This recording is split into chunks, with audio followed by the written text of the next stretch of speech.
ജീവിതത്തിൽ ഇന്നേ വരെ ഇങ്ങനെ ഒരു പ്രതിസന്ധി ഉണ്ടായിട്ടില്ല. എന്നാ ബലമാ ജാനകി. എന്റെ തലമണ്ട പൊട്ടി. ബ്ലഡ് വന്നോ? നീ ഇങ്ങനെ കിടന്ന് ഉരുളൊന്നും വേണ്ട. ഇതൊക്കെ അവളുടെ ഇഷ്ടം കൂടി നോക്കിട്ട് വേണമായിരുന്നു. അതെന്തോന്നു? ഇതിപ്പോ ജാനകി പാത്രം കഴുകാൻ കയറിയോണ്ട് രക്ഷപ്പെട്ടടി. വേറെ വല്ലവനോ ആയിരുന്നെങ്കിലോ കഥ മാറിയില്ലേ? എടാ ഗൗളി, നീ ഇത്ര തറയണോ? ഒരു സ്ഥാപനത്തിന് MD തന്നെ ബാത്റൂമിൽ കയറി ഒളിച്ചിരുന്ന സ്ഥിതിക്ക് ലേഡീസിനും ജെന്റ്സിനും വേറെ വേറെ ബാത്റൂം ആക്കണം. ഒരബദ്ധം പറ്റി ചാടി കയറി എന്നും കരുതി നീ വല്ലാതങ്ങ്.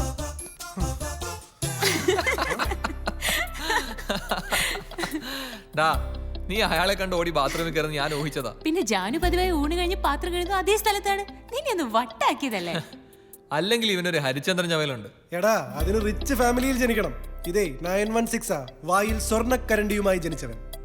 ആ സ്വർണം തേനിൽ ഉരച്ച് അത് മുഖത്ത് വാരി തേച്ചോണ്ടാ ഞങ്ങൾ കൊച്ചിലെ സ്കൂളിൽ പോയിരുന്നത്. എന്നാലും ചില സത്യങ്ങൾ പറയണല്ലോ. അടുക്കളയിൽ മണ്ണെണ്ണല്ലെന്നും പറഞ്ഞ് ഉച്ചയ്ക്ക് ചോറ് കൊണ്ടുപോകാൻ പറ്റാതെ വരുമ്പോ അന്തസ്സും അഭിമാനമുള്ള എന്റെ അച്ഛൻ എന്താ പറയാറുള്ളെന്ന് അറിയോ? മക്കളെ, ഏറ്റവും നല്ല പൊതി കൊണ്ടുവരുന്ന പിള്ളേരുടെ കയ്യിൽ നിന്ന് തട്ടിപ്പറിച്ച് കഴിക്കണമെന്ന്. അങ്ങനെ വളർത്തിക്കൊണ്ടുവന്ന തടിയാ, അറിയോ? അല്ലാതെ നിന്നെ പോലെ ലോ ക്ലാസ് നിന്നെ അവന്റെ ഒരു സ്വർണ്ണക്കരണ്ടി പഴയത് മൊത്തം ഞാൻ വിളിച്ചു പറയേ. വെറുതെ വിടടാ അവനെ. അടങ്ങി കിടക്കണം.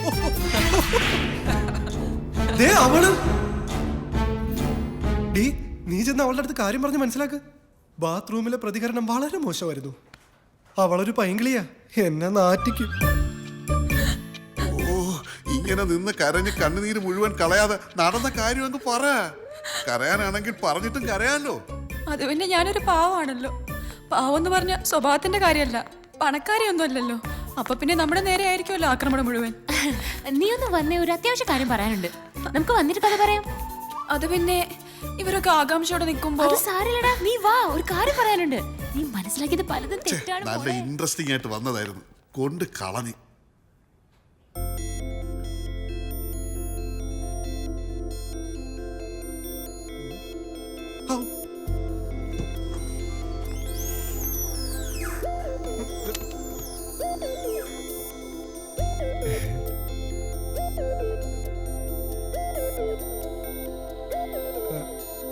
പാത്രം ഞെണെങ്കിൽ പുതിയതൊരെണ്ണം വാങ്ങിത്തരാം.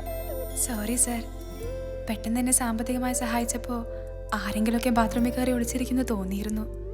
അത് MD തന്നെ ആയിരിക്കുമെന്ന് തീരെ പ്രതീക്ഷയില്ല. പിന്നെ അവരൊക്കെ പറഞ്ഞപ്പോഴാണ് സാറ് ഡീസൻ്റാന്ന് മനസ്സിലായത്. സോറി സർ, MDയെ തല്ലിയതിൻ്റെ പേരിൽ എന്നെ പറഞ്ഞയക്കുകയാണെങ്കിലും പറഞ്ഞയക്കില്ലല്ലോ. പറഞ്ഞയക്കാൻ പോവാ അവിടുന്ന് നിന്റെ സീറ്റിലേക്ക്.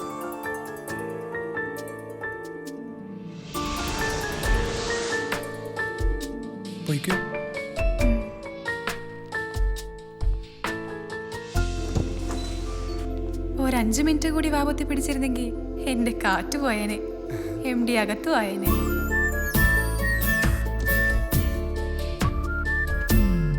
ഇത്രയും ചേരാതെ അല്പം ദൂരെ നിന്നാലും ആരെങ്കിലും കാണാലോ. ഒന്ന് മുട്ടി നിന്നതാ, എന്നാലേ നിന്റെയൊക്കെ മനസ്സിലൊരു പിടി കിട്ടും. എന്നിട്ടെന്താ കിട്ടിയത്? ഭാഗികമായ താല്പര്യമുണ്ട്, അല്ലെങ്കിൽ എപ്പോഴേ തടി മാറ്റിയാണ്. ചിരിച്ചപ്പോൾ ആത്മവിശ്വാസം കൂടി. അവർ രണ്ടുപേരും ലൈനായെന്നാ തോന്നുന്നത്. നമുക്കും കൂടെ അങ്ങ് ആയാലോ? നിനക്ക് എന്നെ അതിന് സഹിക്കാൻ പറ്റുമോ? അത് മാത്രമേ ഉള്ളൊരു പ്രശ്നം. നോക്കാം, ഇപ്പൊ ഇവിടെ സഹിക്കുന്നില്ലേ?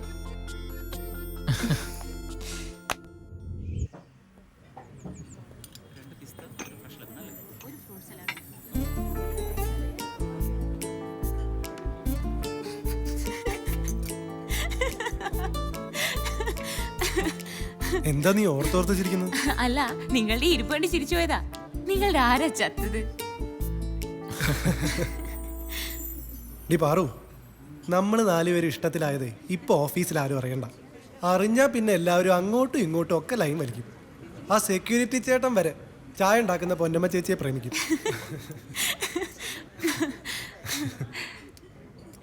ആരെ വേണമെങ്കിലും പ്രണയിച്ചോട്ടെ, എനിക്കൊന്നേ പറയാനുള്ളൂ, നമ്മൾ പിണങ്ങരുത് ഒരിക്കലും.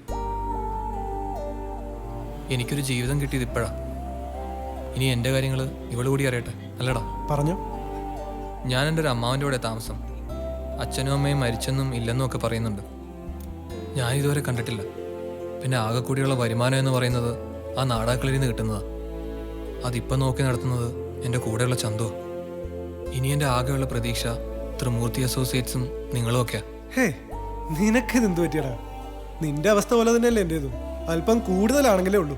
നിനക്ക് വണ്ടിയുടെ CC അടയ്ക്കാനൊന്നുമില്ലല്ലോ. ജാനകി ആണെങ്കിലും പ്രശ്നത്തിലാ. കൂട്ടത്തിൽ ഇവള് മാത്രമേ ഉള്ളൂ സേഫ്. അങ്ങനെ കരുതണ്ട. നമ്മൾ 4 പേരിൽ ആർക്ക് പ്രശ്നം വന്നാലും എന്റെ ഷെയർ വാങ്ങിയിട്ടാണെങ്കിലും ഞാൻ ആ പ്രശ്നം പരിഹരിക്കും. നമ്മൾ ഇനി ഒരുമിച്ചാ. മറ്റാരുടെയോ പണം വെച്ചിട്ടാ നമ്മൾ ഈ കളിയൊക്കെ കളിക്കുന്നത്. പക്ഷെ ഭാഗ്യം മൊത്തം നമ്മുടെ പക്ഷത്താ. ഒരു ഇടിവെട്ട് ഡീല് വന്നിട്ടുണ്ട്. ഇന്നലെ വരെയും പറയാൻ എനിക്ക് പേടിയായിരുന്നു. പക്ഷെ ഇപ്പം പറയാം. 1 കോടി രൂപ ഉടൻ വേണം. 1.5 മാസത്തിനുള്ളിൽ 2 കോടിയായി തിരികെ വരും. ഒരു ഷോപ്പിംഗ് കോംപ്ലക്സിന്റെ സീലാ. നിനക്ക് കിട്ടിയ കാശിൽ ബാക്കി 1 കോടിയുണ്ട്. ഇത്രയും വലിയ ഡീലിന് വേണ്ടി അതൊന്നും എടുത്തൂടെ? അതാദ്യമേ സാജൻ പറഞ്ഞല്ലേ മുഴുവൻ കാശ് കൊടുക്കില്ലാന്ന്. നീ ഇടപെടണ്ട, അവൻ പറയട്ടെ. എടാ, നമ്മുടെ എല്ലാ പ്രശ്നങ്ങളും സോൾവ് ചെയ്യാൻ പറ്റുന്നൊരു ഡീലാ അത്. ഇനി ആ 1.5 കോടിയുടെ അവകാശം വന്നാലും നമുക്ക് തിരിച്ചു കൊടുക്കാൻ പറ്റും. അത് വേണ്ടടാ, വിട്ടേരെ. കണ്ടില്ലേ, അവന് താല്പര്യമില്ല. മിണ്ടായിരേടി. വെറും 50 ലക്ഷം രൂപയെന്നാ നമ്മൾ ഇത്ര എത്തിയത്. എന്നെ വിശ്വാസം ഉണ്ടെങ്കിൽ നീ അതെടുക്ക്. ഞാൻ എടുത്തോണ്ട് വരാം.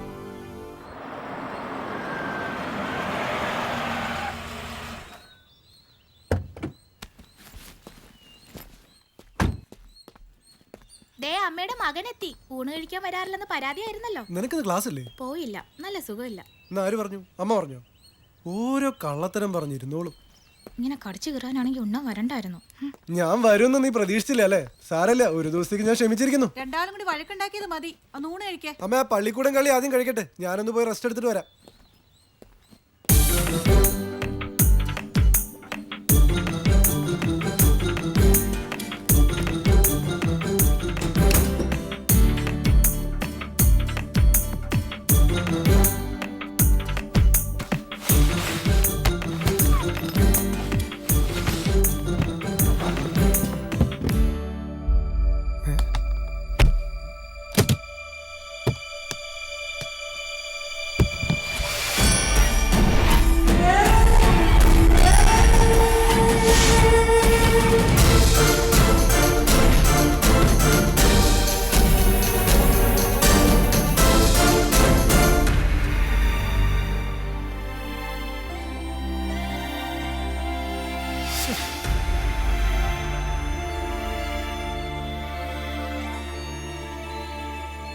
ആഹാ, ഉറങ്ങാൻ പോയാലും ഇവിടെ വന്നിരിക്ക.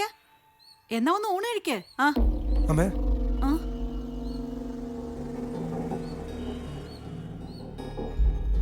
ഒന്നുമില്ല, വെറുതെ വിളിച്ചതാ. നീ എന്താ വല്ലാണ്ടിരിക്കണേ? സുഖമില്ലേ നിനക്ക്? അമ്മ പോയിക്കോ, ഞാൻ വരാം. അമ്മേ, എന്തിനാടാ ഇങ്ങനെ വിളിച്ചോണ്ടിരിക്കണത്? കാര്യം എന്തെങ്കിലും ഉണ്ടെങ്കിൽ പറ. ഇവിടെ ആരെങ്കിലും വന്നിരുന്നോ? ഇവിടുന്ന് പോകുന്നവര് വരുന്നതല്ലാതെ പിന്നെ വേറെ ആര് വരാനാ? സവിതയെ പെണ്ണ് കാണാൻ ഒരു കൂട്ടര് വരാന്ന് പറഞ്ഞു. അവള് ഹോസ്റ്റലിലായതുകൊണ്ട് ശനിയാഴ്ച വരാൻ പറഞ്ഞു. വെള്ളിയാഴ്ച വൈകിട്ട് അവളിവിടെ എത്തൂല്ലോ. വാടാ, വന്ന് ഊണ് കഴിക്ക്. എനിക്ക് വിശക്കണു. വാ.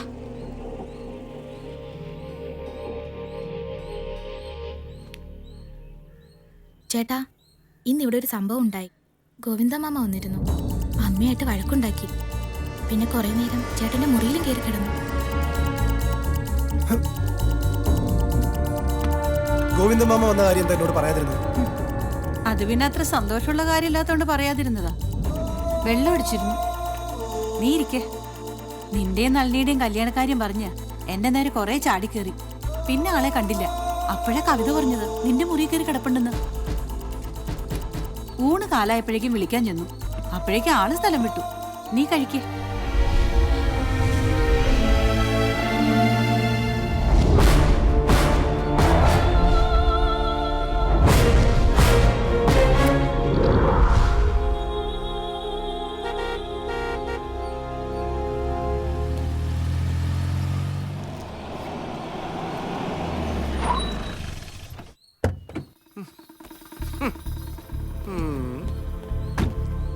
ഈ വണ്ടി കൊണ്ട് നടന്ന ആരോ വന്ന് തല കൊയ്ത് കളയും, മറ്റേത് കളയുന്നൊക്കെ നീ അല്ലേ വിളമ്പിയത്?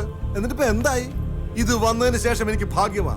ഇതിനേക്കാ ചീപ്പായിട്ട് 2 വണ്ടി കൂടെ കിട്ടി. അതും ഇതിന്റെ ഓണർമാരുടെ കയ്യിൽ നിന്ന് തന്നെ. ഞാനും അവന്മാരും തമ്മിൽ ഇപ്പൊ ഭയങ്കര കമ്പനിയാ. പിന്നെ ഇന്നാണെങ്കിൽ അപ്രതീക്ഷിതമായി ഇത്തിരി കാശും കിട്ടി. ഇത്തിരി എന്ന് പറഞ്ഞാൽ ഇത്തിരി ഒന്നും അല്ല, ഇമ്മണി കൂടുതലുണ്ട്. അതിൽ നിന്ന് എടുത്ത 2 വണ്ടി വാങ്ങിച്ചു. എടേ, എന്റെ മുല്ലം പൂക്കും. നിന്റെ ത്രിമൂർത്തിയുടെ അപ്പുറത്ത് ഞാൻ ഏകമൂർത്തി എന്ന് പറഞ്ഞ് തുടങ്ങും. നോക്കിക്കോ.